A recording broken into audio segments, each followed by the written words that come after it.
Some people don't break you with fists. They test how far silence can bend before it screams. You ever look at someone and think you've got them figured out? That's what Zach Taylor thought the second he saw her sitting at the edge booth in the back of Ridgeway Diner, sipping coffee with both hands wrapped around the cup like she was trying to hold onto something warmer than caffeine. Her frame was lean, not fragile, and the sharp line of her jaw suggested she'd earned every year in her mid-30s. Her hair was tied up in a no-nonsense bun, and her green hoodie covered the stubs where her legs ended just above the knees. The wheelchair she sat in wasn't shiny or new. It had that worn, almost military sort of efficiency. No decals, no pity, just function. Zach didn't care about any of that. He elbowed his friend Chase and nodded toward her. "Watch this." Michelle Roosevelt didn't look up when the bell over the diner door jingled. She rarely did. People came and went. Places like this, they moved on a kind of small-town autopilot. She liked that.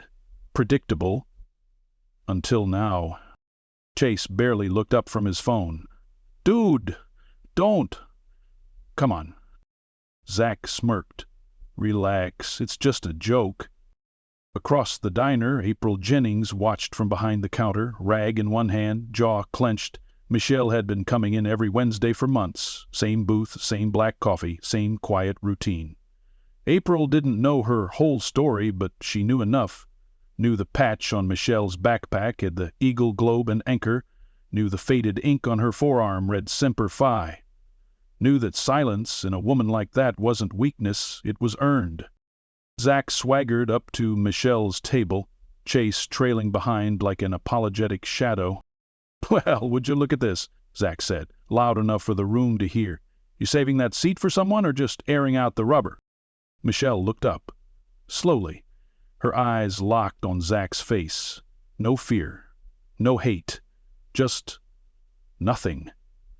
That kind of nothing that made your stomach squirm, like you just stepped on sacred ground and didn't realize it.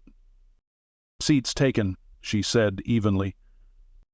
Zach laughed and pulled it out anyway, dragging the chair out from across her with a scraping screech. "Guess it's sitting then." April had already moved from behind the counter. She wasn't loud, just firm. "Sir, maybe you and your friend want to grab a booth over by the window." Zach didn't turn. "We're good right here." Michelle leaned back in her chair, letting the silence settle again. Then, calmly, she said, "Last guy who thought we're good didn't make it to dawn." Chase looked visibly uncomfortable now. "Zach, come on, man. Let's bounce. This ain't it." But Zach was too deep, too far into the theater of it, the stupid pride. He tapped Michelle's coffee mug like he was clinking glasses. "So, what? You Army? Navy? Or just playing war for sympathy?" That's when April reached under the counter, not for a weapon, for her phone. The screen had Michelle's name in the recent contacts. She'd only called once, a couple weeks ago, to say thanks after April had helped fix the wheel on her chair. Michelle had been shocked someone cared. April hadn't forgotten. She pressed record. Michelle didn't flinch. She never did. But her voice, when she finally spoke again, came lower, quieter. "United States Marine Corps, 2nd Battalion, 5th Marines. Lost my legs in Helmand Province. You want to keep pushing this, son, or you want to walk out while your knees still bend the right way?" Zach blinked. Michelle smiled, just barely. It was more tired than threatening. "I've seen men twice your size scream for their mothers. What have you done with your life?" Chase turned to leave. Zach, fuming now, knocked over the coffee cup. Hot liquid splashed across the table and dripped down Michelle's hoodie. She didn't react. That scared Zach more than if she'd shouted. April shouted, though, "Get out! Right now!" And that's when the door jingled again. No one looked over at first. Just the quiet click of boots on linoleum. Not rushed, not loud, just certain. 3 men in civvies, but carrying themselves like they hadn't forgotten a uniform. The one in front, tall, dark-skinned, marine haircut, sleeves rolled up, scanned the room like he was counting exits. His gaze found Zach in less than a second, then Michelle, then back to Zach. April blinked, looked down at her phone. The video had sent. The reply had come faster than she expected. Captain Troy Jennings stepped forward. "Someone want to explain why a couple of disrespectful punks are messing with a Marine in my hometown?" Zach's mouth opened, but nothing came out. And suddenly the diner wasn't quiet anymore. It was heavy, like 1,000 eyes were watching from behind every plate of fries and chipped mug of coffee. Michelle didn't say a word. She just reached for a napkin, dabbed at her sleeve, and finally exhaled. The boots kept walking, not toward her, toward him. Zach had finally met someone whose silence meant something. The silence that followed wasn't peaceful. It was the kind that buzzed, that awkward, heavy tension that sticks to skin. Zach looked like a kid suddenly caught stealing. His eyes darted from Captain Troy Jennings to the two other men behind him, one tall and stoic, the other shorter but clearly cut from the same cloth. No patches, no uniforms, but every inch of their posture screamed Marines. Zach's bravado had fled. It was hiding somewhere deep behind the twitch in his jaw and the sweat now blooming at his hairline. Chase stood frozen at the edge of the booth like a deer realizing the headlights weren't slowing down. Captain Troy took one more step forward. "You Zach Taylor, right?" The voice was calm, measured, but not friendly. Zach swallowed hard. Yeah. And who are you?" "I'm the man your attitude just summoned," Troy said. "Captain Troy Jennings, U.S. Marine Corps, April's cousin, and Michelle's brother-in-arms." Zach blinked like he'd just been hit with something invisible. "Look, I didn't mean anything by it, all right? We were just messing around." "Messing around?" The man to Troy's right, Gunnery Sergeant Marcus Lee, tilted his head.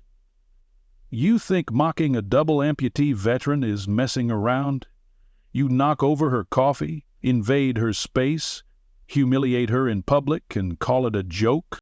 Michelle didn't move, still sitting, still quiet, but she was watching. Not to see if they'd stand up for her, but how far they'd go. Chase finally found his voice. "We didn't know she was a Marine. We didn't think." "You didn't think at all," said Corporal Alex Rivera from the back, his voice younger but laced with the same steel. "And I don't care if she was a janitor or a general. You don't treat people like that, especially not someone in a chair who can't stand up to punks like you." "She can stand up just fine," April said sharply from behind the counter. "Even when sitting down, you just didn't recognize it."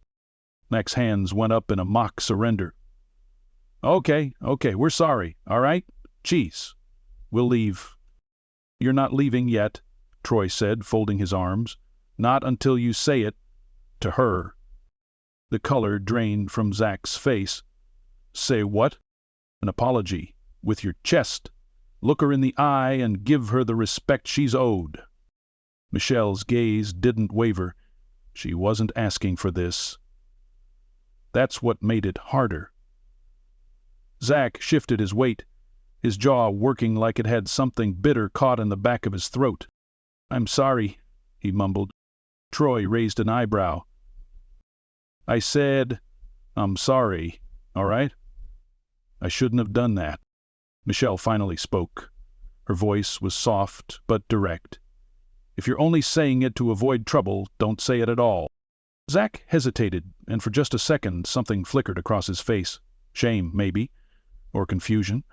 He looked at her again, really looked. The scars around her shoulder, the lines etched into her hands, the steady gaze that didn't accuse him, but didn't absolve him either. "I'm sorry," he said again, slower this time, "for being cruel. You didn't deserve that. I was trying to impress my friends, and it was wrong." Michelle nodded once.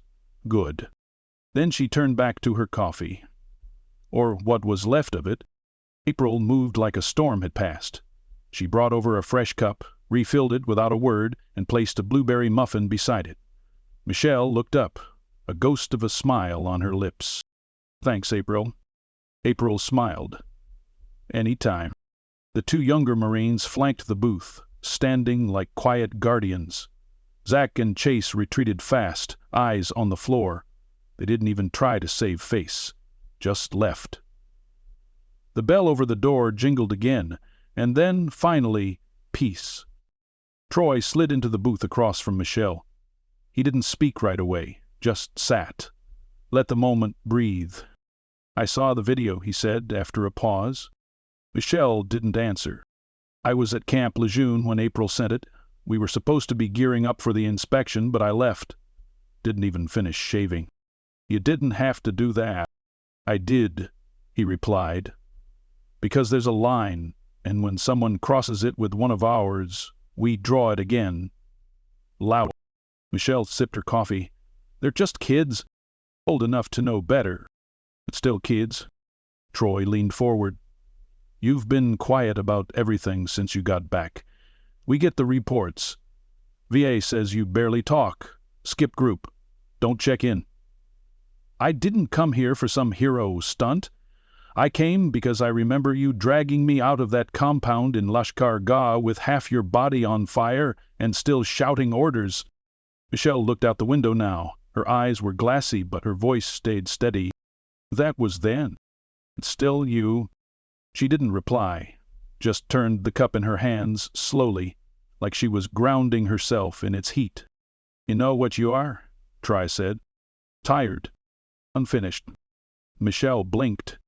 "You think your legs were the end of your story? That now all you get is pity and side eyes and pity muffins?" He pointed at the one on the plate. "You think that's it?" She didn't smile, but something eased in her shoulders. "You're a Marine," he said, "and we don't do pity. We do purpose." Behind the counter, April pretended to be busy stacking mugs, but her eyes were on them.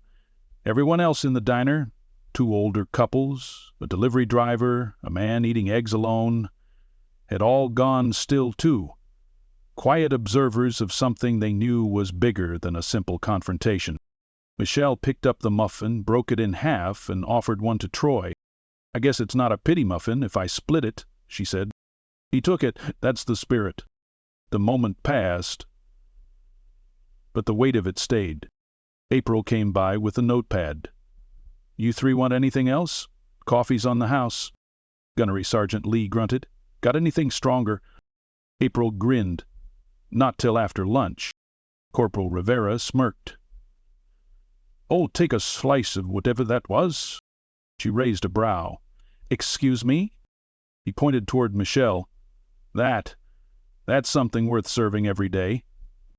Michelle chuckled under her breath, and for the first time in weeks, maybe longer, she didn't feel like a burden in her own skin. She felt like a Marine. Hated. Still here. Still standing. Even if she never took another step again. Later that evening, Ridgeway Diner closed earlier than usual. April stood at the front, flipping the open sign to closed, then drawing the blinds halfway. She didn't need anyone gawking through the windows tonight. Inside, the last traces of the day's chaos had been wiped away, the spilled coffee mopped up, the chairs reset, and the lingering tension scrubbed out like a stubborn stain. But the weight of what happened lingered, tucked into the corners, breathing between the walls. Michelle sat alone at her booth again. This time, not for the coffee or the quiet. This time, it was for something unspoken. A gathering that didn't need flyers or schedules, just purpose. One by one, they arrived. First was Sergeant Raymond Cruz, a Navy corpsman who'd once dragged two Marines out of an ambush in Kandahar with shrapnel in his spine and still refused to use the word disabled. He walked with a cane now, but his eyes were sharp, his handshake firm. Then came Barbara "Barb" Whitaker, Army vet, Gulf War. She wore her combat boots with civilian jeans, like she hadn't figured out where one life ended and the other began. Or maybe she just didn't care to. Next, Corporal Daniel McCoy, Air Force Security Forces. Youngest in the room, but you could see the age behind his eyes, not in wrinkles, in the way he watched doors and windows the second he stepped into any room. They didn't come for spectacle, didn't come for drama. They came because the video had traveled. Nipple's post, only 2 minutes long, had made it to the town Facebook page. From there it was picked up by a regional veterans group, then the Marine Network, then Reddit. By sunset, Michelle Roosevelt had gone from being the woman in the wheelchair who quietly sipped coffee every Wednesday to something else entirely. She wasn't comfortable with it. She didn't say much as the others entered, just nodded, quiet, like always. But when they all settled in, pulling tables together, cracking open the stale air with easy camaraderie, something shifted. Raymond leaned forward. "You got a hell of a poker face, Michelle. That kid looked like he was going to wet himself." "I wasn't trying to scare him," Michelle said. Barb shrugged. "Didn't need to. That's what made it work." Daniel nodded. "It's the quiet ones, man. Always the quiet ones." Michelle looked at the circle. People like her. People who understood what it meant to carry weight without asking others to lift it. But tonight felt different. She cleared her throat. "I didn't ask for any of this." "We know," Barb said. "That's why it matters." Raymond tapped the table. "Do you know how many times stuff like this happens? How many of us take the insult and roll on just because we don't want the fight? You did something rare. You didn't lash out. You didn't make a scene. You just held the line." Michelle folded her hands. "I don't want to be a symbol." "You don't get to pick," Daniel said gently. "Sometimes the uniform's still on, even when it isn't." The words hung in the air. April came by with a fresh pot of coffee, pouring without asking. "So what happens now?" No one answered at first. Then Troy spoke from the booth behind them. He'd come back after his visit to base. Hadn't even unpacked. He'd been quiet most of the evening, letting others speak. Now he leaned forward. "I've been thinking," he said. "What if we do something with this? Not the video, not the likes or shares, but the moment." Michelle raised an eyebrow. "Like what?" "Community, real one, not just VFW bars and dusty Facebook groups. What if we create a veteran circle here in Ridgeway? Monthly meetups, support system, outreach, advocacy." Barb snorted. "You talking about another nonprofit?" "No," Troy said. "I'm talking about neighbors, in boots or in wheels, showing this town and towns like it that our service didn't end overseas." Raymond nodded slowly, like a post-military watchtower, eyes open, arms linked. Daniel looked around. "You think people will come?" "They already did," April said. And it was true. Outside, across the street, there were people milling around, not protesters or fanatics, just residents, locals, quietly lingering, a few with small American flags, a few in patched jackets, some holding candles. Michelle stared. "Are they here for me?" Troy shook his head. "They're here because of what you reminded them. That courage isn't always loud, that dignity doesn't need a stage." Michelle didn't cry. She hadn't cried in years, not since the medevac. Not since waking up with a doctor telling her it could have been worse. But something cracked now. Not tears, not quite. His breath, deeper, fuller. People passed around cups. I already started calling it something. They looked at her. She grinned. The Roosevelt circle. Michelle's eyebrows raised. "You didn't ask," April said. "But I figured if the world was going to see your strength, we might as well name it right." Michelle looked down at the cup in her hands. Her name, not just spoken, echoed by others, by people who didn't need to see her stand to understand she was already tall. The room filled with quiet laughter and the clink of mugs and something even heavier than sorrow, pride. Not in a flight, not in a war, in a woman, a stand taken without standing. And in that small diner on a side street in Ridgeway, the echo of a name carried further than any of them could have guessed. They were just getting started. The next morning started without ceremony. No headlines, no breaking news alert, just the usual shuffle of life waking up in Ridgeway. Coffee brewers gurgling behind kitchen counters, mail carriers stretching at the depot, and the hum of traffic beginning its crawl through town. Michelle Roosevelt didn't expect anything to be different. She rolled her wheelchair out onto the front porch of her modest one-story home on Flagstone Lane, wrapped in her hoodie against the crisp air. The street looked the same. Her neighbor's dog barked at nothing. Kids on bikes pedaled past with the freedom only Saturdays could offer. It was peaceful, and yet there was something new in the air. A vibration, like the calm before a charge. Michelle's phone buzzed. April Jennings. You might want to come back to the diner. Something's happening. She stared at the message for a long moment, then glanced back toward the street. Low and steady, not traffic. Engines, but not just any kind. Motorcycles. Dozens. Within minutes they appeared, a slow-rolling formation of bikes, led by 3 familiar faces in helmets. Troy, Marcus, and Alex. Behind them came more veterans, some on Harleys, others in old pickups with flags waving in the back. Some walked, limped, wheeled, or marched, dressed in jeans and boots, vests and jackets, old fatigues and caps bearing the emblems of past service. They didn't come with banners or bullhorns. They came with purpose. Michelle blinked hard as they pulled up outside her house. The first bike stopped. Troy removed his helmet and gave her a nod. "We figured," he said, "if anyone deserved an escort this morning, it was you." Michelle didn't speak. Her voice wouldn't have made it out anyway. Marcus walked over and held out a hand. "We made room for one more. Back of my trike's got your name on it." She smiled then. Small, but real. "You know I'm not one for crowds." "Today," Marcus said, "you're leading one." With a deep breath, Michelle wheeled forward. He helped her transfer onto the custom trike, one with a wide seat and reinforced back support. As she settled in, she heard a cheer rise down the block. More people were coming out of their homes. Veterans, families, kids with homemade signs that said "Thank you" and "Semper Fi," and one with just "Road Shovel" in bold red paint. The engines rumbled back to life. They weren't just going to the diner. They were going through town. The procession rolled through Ridgeway like a silent wave. Michelle at the front.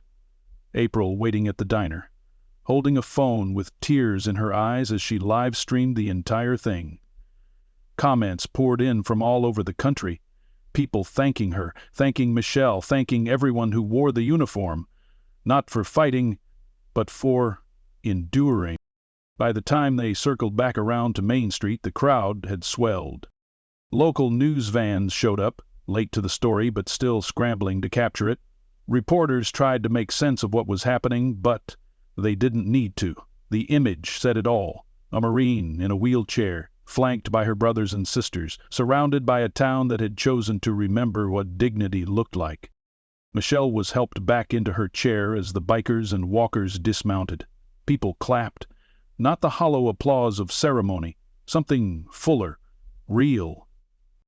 Then a hush fell over the crowd. Zach Taylor stood across the street, alone. No chase, no smirk. Just a young man with too many eyes on him and nowhere to hide. He walked across slowly, past the lines of veterans, past the neighbors and classmates who'd seen the video and who'd seen the apology. His hands were in his pockets, shoulders slouched, but not defiant. He stopped a few feet from Michelle. "Don't expect forgiveness," he said quietly. "But I wanted to be here. I wanted to see all of this, because I didn't understand before. I thought toughness came from talking louder than everyone else. But now, I get it." Michelle nodded once. "You showed up. That matters." Zach looked down, then glanced up again.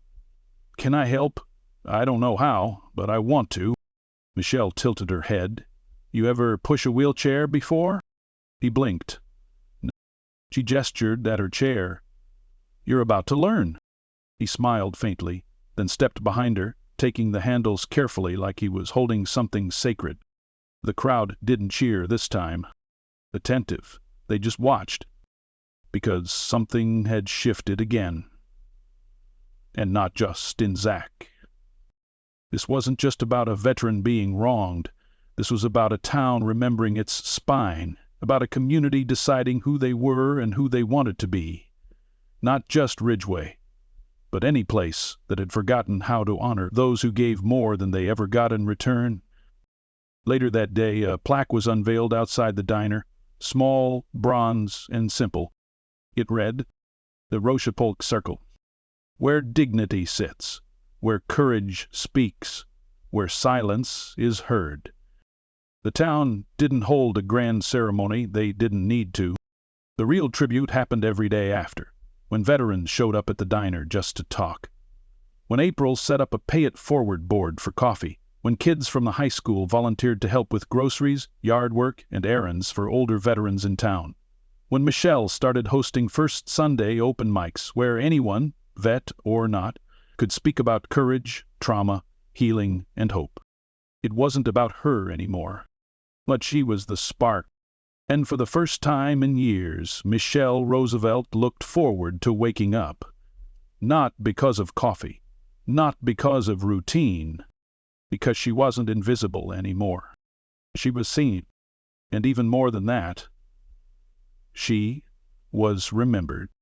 As the sun dipped behind the town, casting long gold across the sidewalk where her wheels traced new paths, Michelle rolled up beside April, who was sweeping the diner steps.